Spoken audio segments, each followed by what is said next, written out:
All right, today is June 15. We're at Columbia Heights Day. My name is Daiki. I'm with the Humanities Truck. Can you tell me your name and how you found yourself here today? Do you live in the area, things like that? Yeah, my name's Lino. I live 3 blocks that way in the center of the chaos on 14th and Columbia. I can see the metro stop and everything. I heard about Columbia Heights Day. It's every Saturday. I go to, on Sherman and 11, there's the Brazilian Cultural Center, and they have capoeira, which is this Afro-diasporatic, originated in Brazil.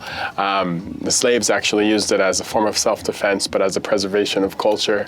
And it's music and dance, and you sometimes warm up with a drum or like a tambourine or something, and it's movement and body, and you're kind of flowing, and you're doing kicks and cartwheels and all kinds of stuff. And so I do that every Saturday morning to kind of start my weekend, connect with my body, and kind of come into the present moment. And so we actually had a little holdout here in the corner, and everybody kind of got together. So that's how I ended up here. Yeah. And then how would you describe the community in Columbia Heights? I describe it as the proverbial New York of DC. It's like the melting pot. It's the highest concentration of where everybody lives, because the city part where you kind of think of downtown, like Chinatown area, but that's mostly a bunch of lobbying firms. Nobody really lives in that area mostly. And so over here is where just the concentration of everybody spends most of their time, all the pedestrians and everything. Yeah. And how would you say that the neighborhood has changed over the years? Columbia Heights, I'd say, it's how it's changed. I've been in DC for about 4 or 5 years, and I've been in Columbia Heights for about 1 or 2, and so I got to see it kind of come back from the pandemic. I've seen murals come up. One of the main things I remember seeing is, the vendors right on the corner of 14th and Irving, and just all the, the people selling sugarcane or selling coconuts or watermelon or whatever. I recollect that post-pandemic, the hawkers and peddlers fee to kind of be able to do that was just they made a flat fee across the board, and so they made it more accessible for people to just sell things, little, homemade crafts and goods and things like that, juices that they make.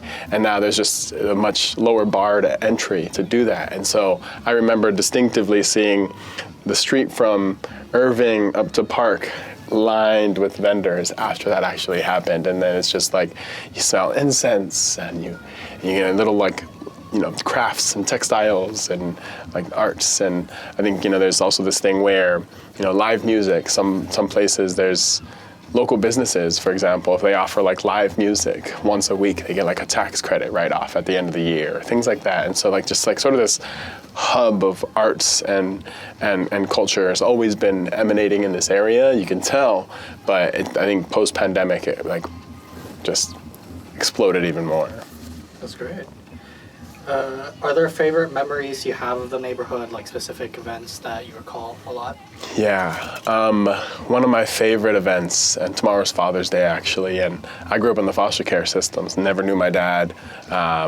He died when I was 13, but he's Cuban, and he's from Cuba, and my mom's from Guatemala. And so the Afro diaspora in the Meridian Hill Malcolm X Park have a drum circle every Sunday, and basically a bunch of people come together, bring their drums, and it's just someone starts proposing a beat to the group, and then somebody picks it up, and then they thread into it, and then the whole circle is drumming together, and it's hours long. And so sometimes I'll go and I'll just come in. It's a practice in presence and mindfulness, but you also take a moment to explore each individual sound of each rhythm, and you match that person's rhythm, you come back, you go, you come back. And so as you come back in, I've then now dedicated a little bit of attention to each person's rhythm, and I could pick up all of them without them conflicting now. And so now it creates this sound fabric that is a little more kind of consistent. And I think that's the same thing with Columbia Heights. I live in the center of all the chaos. I hear all the everything. I've seen the whole cycle of life out my balcony. I'd look down on 14th, and sometimes, you're on a Zoom call, you hear some wild stuff happening outside, and it distracts you, or et cetera. It pulls you out of the present moment, and you're trying to talk, et cetera. But like, that's just the sound fabric that exists around us. There's noise, there's sounds, it's gonna be distracting, but like, you take it all with the same stride. You know, everything deserves equal attention. Yeah. And then, are there places that used to be important to you that no longer exist in the neighborhood?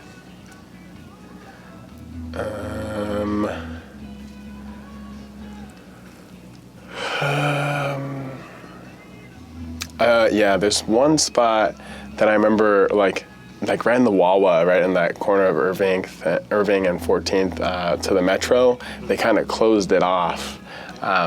They made a mural and whatnot, but like, they closed it off, and so now the only way you enter the Metro is like through this one side over here, and there's just like this empty patch of area that was like, is no longer walkable or usable in any way, shape, or form. And I don't know, we could make something out of it. You could do something there, you know. Right. And then finally, what would you like the future of Columbia Heights to look like? Yeah. I think we mean more connectivity between the different generations. I think when we build community in a way that includes, one, people that are much younger than us and people that are much older than us, it creates a certain level of accountability amidst us all.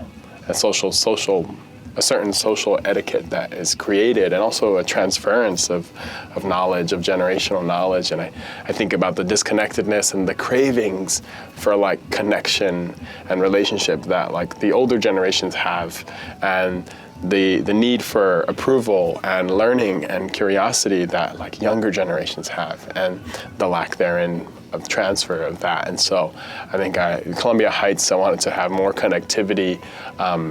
I think, the DC Arts and Humanities have these different like grants, for example, and they offer like grants to individuals or to nonprofits or entities to do these large murals and things like that. But I think about how we can connect essentially, the social fabric of those who need to that money, to be able to kind of disperse it and build broadly shared economic prosperity. I have this idea that, so long as we have broad swaths of people, of individuals subject to violence, to chaos, to trauma, the feelings and the emotions that they have can be co-opted or corrupted by an individual or institution with its own self-interest in mind. And so we bring people up, empower them, engage them with intention, with direction, give them meaningful work, things to contribute to, and lift them out of poverty, out of vulnerable situations, so they're not corruptible or